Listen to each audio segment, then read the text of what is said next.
మన రాష్ట్రానికి ఏం చేస్తే బాగుంటుందన్న ఒక ఆలోచనతోటి ఢిల్లీకి పోయి పనిచేయాల్సిన అవసరం ఉందని తెలియజేస్తున్నా. పాలమూరు రంగారెడ్డి లిఫ్ట్ ఇరిగేషన్ ని జాతీయ హోదా కోసం నుంచి మొదలు పెడితే విభజన హామీలో ఐఐఎం ఆంధ్రప్రదేశ్కి ఆల్రెడీ వచ్చింది, మనకు రాలేదు. బయ్యారం స్టీల్ ప్లాంట్, ఈరోజు చిన్న చిన్న విషయాలు ఐపీఎస్ క్యాడర్ రివ్యూ కూడా 2021 నుంచి పెండింగ్ ఉంది మనకు. ఇట్లా అంశాలు చాలా ఉన్నాయి. ఈ అంశాలన్నీ కూడా మీ దృష్టిలో ఉన్నాయి, మా దృష్టిలో ఉన్నాయి. మీరు ఇంకా అధికారంలో మొన్ననే నేను మా ఎంపీలు మా ముఖ్యమంత్రి గారితో వెళ్ళి ఈ విషయాలను రాష్ట్రం నుంచి క్యాబినెట్ మినిస్టర్గా ఉన్నటువంటి కిషన్ రెడ్డి గారి ఇంటి దగ్గర చర్చ కూడా చేసినాం అన్ని అంశాల మీద. ఆ లెటర్ కూడా మీకు మేము రిలీజ్ చేయడం జరిగింది గతంలో. ఇప్పుడు ముఖ్యంగా ఈ బడ్జెట్లో మన రాష్ట్రానికి మీ అందరికీ తెలుసు, హైదరాబాద్కి RRR అనేది ఒక life line.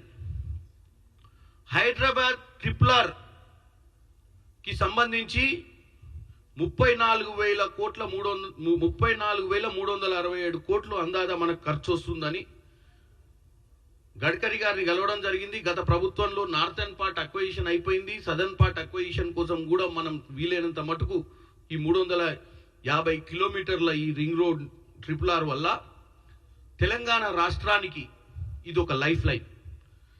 Total Telangana 50% urbanization అవ్వడానికి ఈ యొక్క రీజనల్ రింగ్ రోడ్డు చాలా ఇంపార్టెంట్. దీని మీద మనం డెఫినెట్గా చర్చ చేయాల్సిన అవసరం ఉంది. ఈ సెషన్లో దీనికి సంబంధించిన బడ్జెట్ని కేటాయించుకునే ప్రయత్నం చేయాల్సిన అవసరం ఉంది, ఈ ప్రాజెక్ట్ డిలే కాకుండా ఉండాలంటే.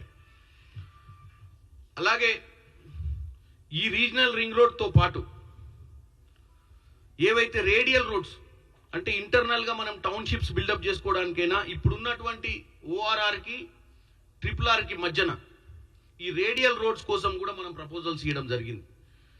ఈ రేడియల్ రోడ్స్ కూడా మనం కంప్లీట్ చేసుకున్నట్టయితే హైదరాబాద్ నగరం మొత్తం కూడా, అంటే ఈరోజు చౌటుప్పల్ అవతల నుంచి అంటే దగ్గర మన హైదరాబాదు 70 కిలోమీటర్ల దూరం దాకా కూడా అన్ని ఊర్లు కూడా ఈరోజు పట్టణాలు అయితే ఈ రేడియల్ రోడ్స్ రావడం వల్ల ఈ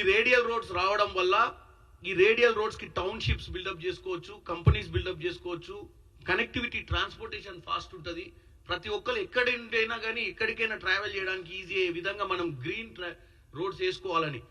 రేడియల్ రోడ్స్ వేసుకోవాలని ఒక మంచి ఉద్దేశంతో రేవంత్ రెడ్డి గారు ప్రపోజల్స్ ఆల్రెడీ, ఈ ప్రపోజల్స్ అన్ని కూడా మీకు నేను మీడియాకు పంపిస్తా, ప్రపోజల్స్ ఏమేమి ఇచ్చినామో మొన్నటిదాకా. ఈరోజు ఇవన్నీ ఎందుకు చర్చ చేసుకుంటున్నాం అంటే మరొకసారి మనము రివ్యూ చేసుకుంటున్నాం. అంటే బాధ్యత అనేది తెలంగాణ ప్రజలకు మా ఎంపీల మీద ఉన్న బాధ్యతను గుర్తు చేసే ప్రయత్నం చేస్తున్నా. ఇటు బీజేపీ అయినా మేమైనా అందరం కలిసి పనిచేయాల్సిన అవసరం ఉంది. 45,000 కోట్ల రూపాయలు మనం దాని మీద ఖర్చు పెట్టాల్సిన అవసరం ఉంది. ఇకపోతే మీ అందరికీ తెలుసు మెట్రో రైల్ ఫేజ్ 2. ఈ మెట్రో రైల్ ఫేజ్ 2 ప్రాజెక్టు హైదరాబాద్కి 50% JV project government of India, government of Telangana కలిసి చేసుకున్నటువంటిది. దీనికి నాగోల్ నుంచి రాజీవ్ గాంధీ అంతర్రాష్ట్రీయ ఎయిర్పోర్ట్ వరకు 36 కిలోమీటర్లకు 11,226 కోట్లు. తర్వాత రాయదుర్గం నుంచి కోకాపేట నియోపోలిస్ అంటే ఇప్పుడు కొత్తగా ఎక్కడైతే సిబిఐటి దగ్గర బిల్డ్ చేస్తున్నటువంటి అక్కడ దాకా కూడా ట్రాన్స్పోర్ట్ కనెక్షన్ బిల్డప్ చేయాలని, అది 11.6 కిలోమీటర్స్, దానికి 4,318.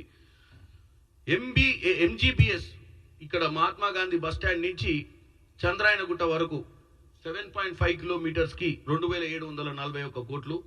మియాపూర్ నుంచి పటాన్ చెరువు వరకు 13.4 కిలోమీటర్లు 4,107 కోట్లు.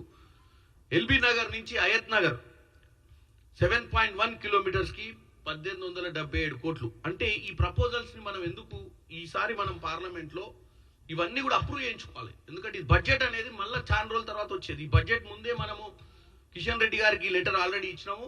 ఈ మెట్రో రైలు, ఈ RRR, ఈ రేడియల్ రోడ్స్ తోటి హైదరాబాద్ నగరం వాస్తవంగా ఒక గ్లోబల్ సిటీ అయ్యే అవకాశం ఉంది.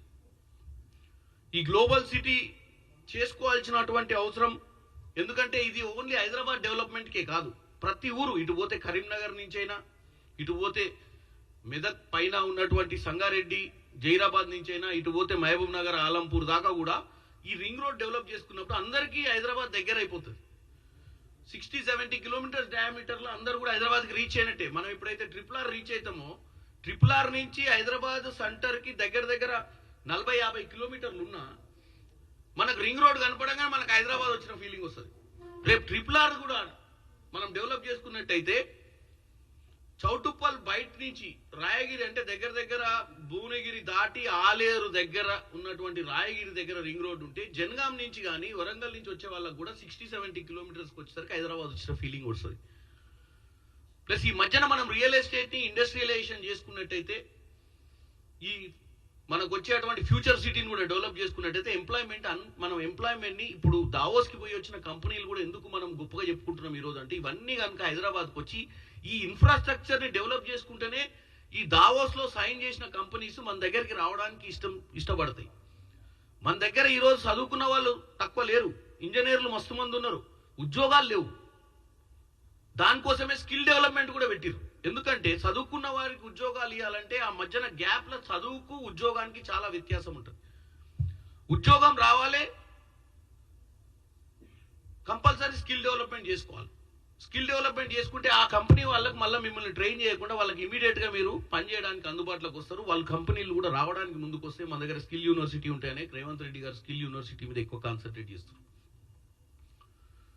కాబట్టి ఈరోజు మన చేతుల్లోనే ఉంది మన భవిష్యత్తు. రోజు విమర్శలు చేసుకోవడం తప్పు లేదు, రాజకీయంగా విమర్శలు చేయండి తప్పు. మేమేమైనా తప్పు చేస్తే అటు బీజేపీ వాళ్ళైనా బీఆర్ఎస్ వాళ్ళైనా మమ్మల్ని ఏలెత్తి చూపేయడానికి అపోజిషన్ పార్టీలు ఉంటాయి. మేమేమి బీఆర్ఎస్ లెక్క అపోజిషనే ఉండొద్దు, మేము కాళేశ్వరం కట్టినా ఎవరు అడగొద్దు. మీరు ఒక్కసారి ఆలోచించండి, 10 ఏళ్ళు పరిపాలనలో ఏ రోజన్నా కాంగ్రెస్ పార్టీ పొద్దున మధ్యాహ్నం 3 పూటలు ప్రెస్ మీట్ పెట్టి రోజు దుబ్బిందా చెప్పండి. బీఆర్ఎస్ను డెవలప్మెంట్ చేస్తున్న నమ్మకంతో మేము ఎప్పుడన్నా మిస్టేక్స్ అయినప్పుడే బయటకు వచ్చేటోళ్ళం. వీళ్ళ మాదిరిగా పొద్దున సాయంత్రం మధ్యాహ్నం 3 ప్రెస్ మీట్లు 4 ట్వీట్లు పెట్టి తెలంగాణ ప్రజల్ని కన్ఫ్యూజ్ చేసి అసలు అంటే మనకు అందని భోజనం ఎవరు తినొద్దు అనే అది ఎట్లా అదొక సైకాలజీ ఉంటుంది చూసారా, ఆ సైకాలజీ బీఆర్ఎస్ పార్టీ నాయకుడు కేటీఆర్ గారిని ముఖ్యంగా చూస్తే కంపేర్ చేస్తే కేటీఆర్ అనే వ్యక్తికి అసలు డైజెస్టే కావట్లేదు. నేను అనేది ఏంటంటే నెలకోసారో 15 రోజులకోసారో మంచి స్టాటిస్టిక్ తీసుకొచ్చి వాస్తవంగా ఇట్లా చేస్తే బాగుంటుంది, ప్రభుత్వం ఇంత ఖర్చు పెడుతురు, ఇది అందుతలేదు, ఇది అందే విధంగా చేయాల్సిన అవసరం ఉంటుందని ఒక మంచి కన్స్ట్రక్టివ్ ప్రెస్ మీట్ పెడితే తెలంగాణ ప్రజలకు కూడా అర్థమవుతుంది. పొద్దున్న లేస్తే దొబ్బిందని, ఇక రాదని, ఇక వేయరని, ఇక పైసలు రావని, దావోస్ నుంచి వచ్చిన పైసలు అసలు పెట్టుబడులే కాదని ఒక నెగిటివ్ లైన్ మాట్లాడటం అనేది తెలంగాణ ప్రజలు గమనించాలి. ఇది ఎందుకంటే ఓర్చే తత్వం లేదు. 10 ఏళ్ళు పాలించినప్పుడు మేము ఎంత కన్స్ట్రక్టివ్గా మేము ఏ రోజు కూడా 24 గంటలు ప్రెస్ మీట్లు పెట్టలే.